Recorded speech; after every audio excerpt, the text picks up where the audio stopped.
Здравствуйте! Это София Головачева. А это моя мама.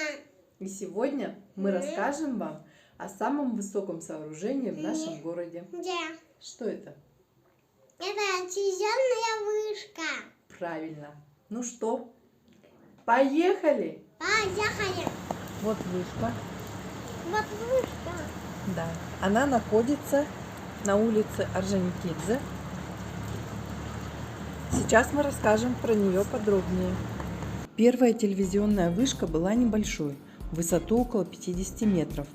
И благодаря ей 8 октября 1963 года на якутском телевидении вышла в эфир первая регулярная передача.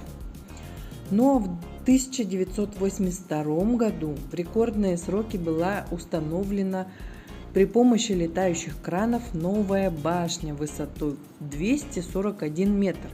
Это увеличило радиус действия телевещания и повысило его качество. А в марте 2018 года вышка засияла разноцветными огнями. Для этого использовали 134 прожектора и 70 светодиодных труб. Башня была разбита на 7 зон, каждая из которых управляется с компьютера.